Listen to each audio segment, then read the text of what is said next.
Isang 17 anyos na kasambahay sa Maynila ang ginahasa umano ng kaibigan ng kanyang ate.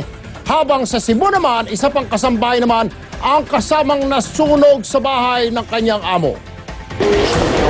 Di na nakapalag ang 32 anyos na si Glenn Corpus nang damputin ng mga otoridad sa Maynila.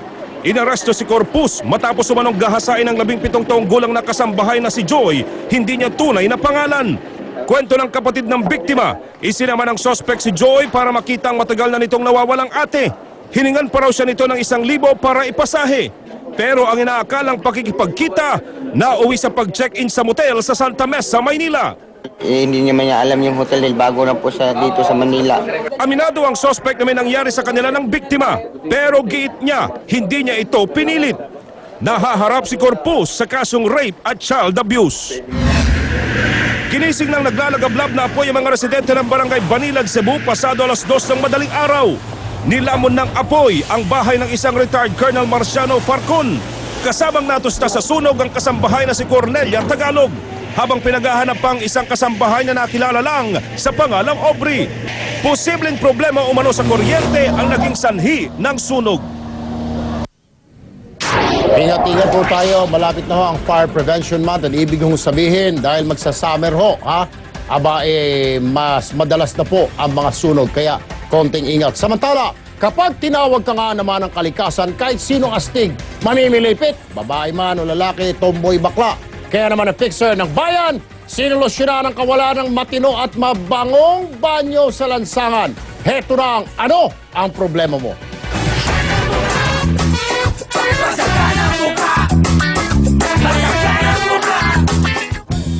Magandang araw, malupit na mundo. Andito tayo ngayon sa malupit na lansangan.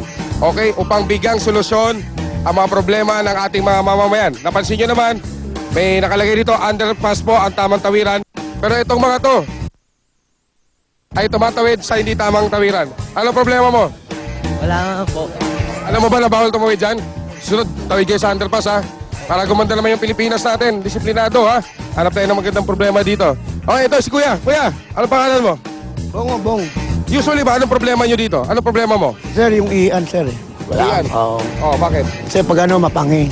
So, ano gusto mo mangyari? Wala na magkaroon ng ian dyan, sir. Okay. Pwede mo bang ituro sa akin kung saan yung ihian? Ay, sir, ayun o. Sabi mo, turo mo sa Ayun o. doon? Doon. O, mapapansin nyo mga kababayan, dito, iniihian to ng mga tao dito. Bulok na yung bakal at saka yung amoy.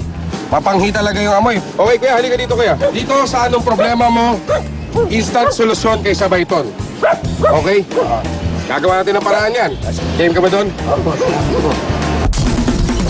Hindi ko maibibigay sa'yo yung inihingi mong CR. Ganito, ang solusyon natin ngayon ay nilinisin ko yung parte kung saan mapanghi. Kailangan natin ngayon ay bleach. Okay, bubuhos natin yung bleach sa tubig. Yan.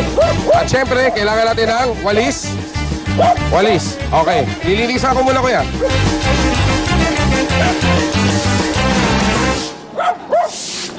Okay, ayan, kuya. Nabigyan na natin ng solusyon, kuya. Yung problema mo, bukod dyan, kuya, kailangan pa natin ng deodorizer. Bigyan natin ng deodorizer. Ayan.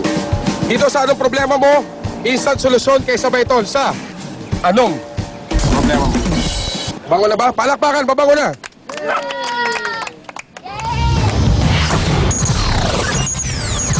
Ito naman ang mga aksyong balita ngayon. Fraternity na sinasabit sa pagpatay sa law student na si Marvin Reglos, hindi raw kinikilala ng San Beda Law. Pero mga pulis sasampahan ng kasong obstruction of justice sa aksyon exclusive. Mga illegal na minahan sa Eastern Samar, untouchable nga ba lalo na't mag-eleksyon? Justice Secretary Leila De Lima sumalang na sa witness stand. SC minadali raw ang pagbaba ng TRO para makaiskapo ng ospital CGMA. Pag-ambush kay NBI Deputy Director Reynaldo Esmeralda kahapon, may kinalaman nga ba sa kaso ng umano'y kinidnap na Haponesa? Libo-libong call center agents sa bansa nasa krisis na raw ang kalusugan dahil sa pagpupuyat at maling pamumuhay. Sa Action Sports, Manny Pacquiao nag-ala photographer para litratuhan ang makakalaban niyang boxer. At sa Action Spotlight, born lead star Jeremy Renner nakipagpulong kay Pinoy ng nakabarong at cargo pants.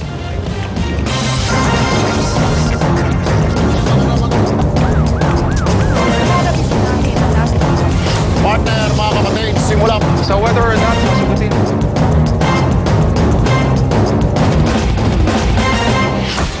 Partner Cheryl at mga kapatid, bukod sa pagluluksa, sobrang panghihinayang ang nararamdaman ngayon ng pamilya ng first-year law student na napatay sa hazing.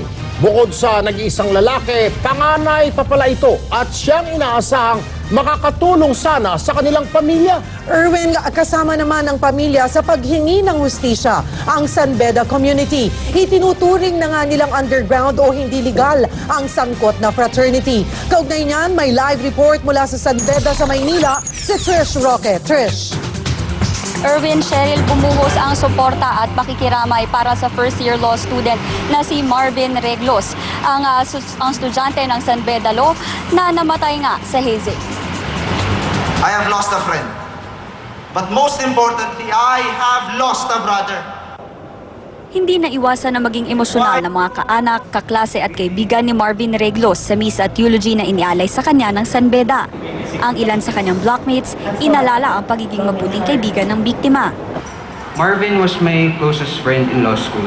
While you were here with us, you really lived a good life. Si Marvin ang panganay at only boy na inaasahang tutulong sa kanilang pamilya. Pagka-graduate, nagturo muna siya sa Isabela bago nag-aral ng law sa San Beda. Magsasaka ang tatay niya at kailangan pang magtrabaho ng nanay niya sa Korea para matustusan ang pag-aaral nila. Ang sigaw nila ngayon, hustisya. Sana kung ano man yung kailangang ipataw sa responsable sa pagpangyayaring to, sana po maipataw sa kanya. Alam niyo naman siguro, ang hirap ng mawalan ng isang anak. Naasahan ko po yung suporta niyo lagi.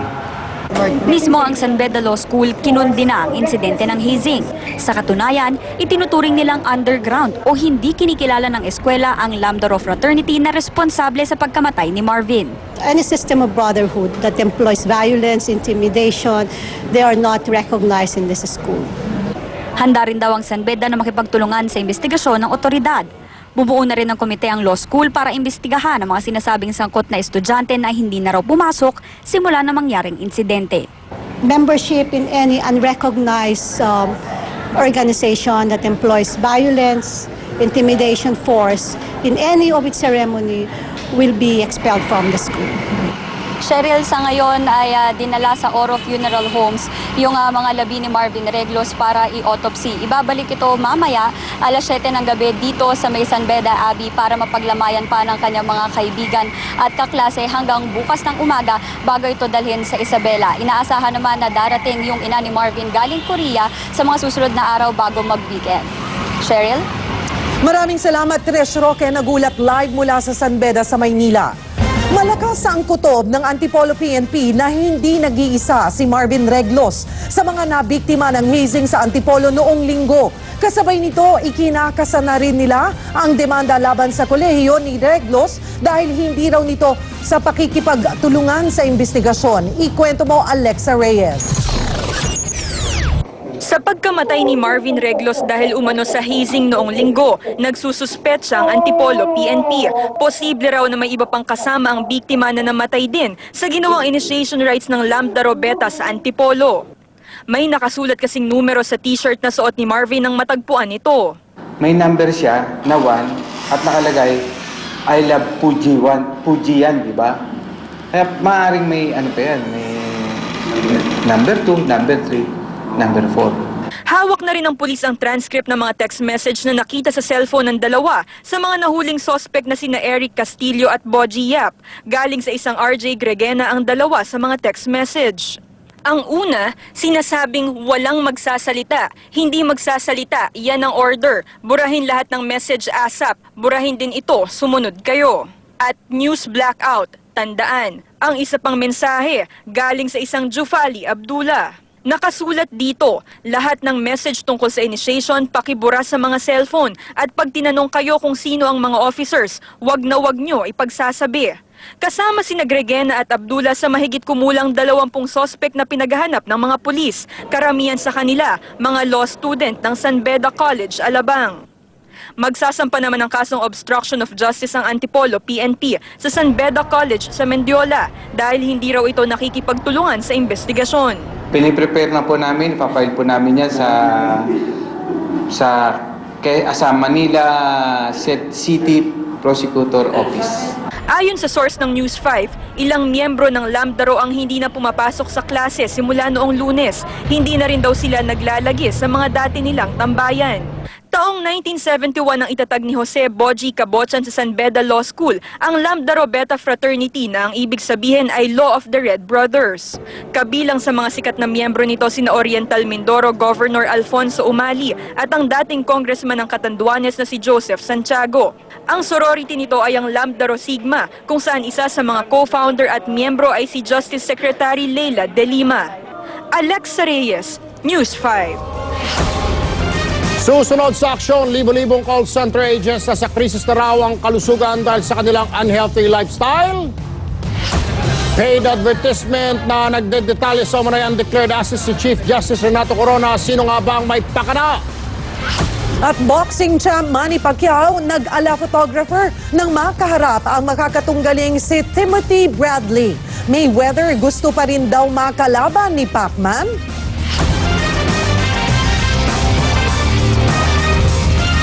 Ang halaga ng piso nyo ay hatid ng Cebuana Luwalier. Pero sigurado ka, ipa Cebuana!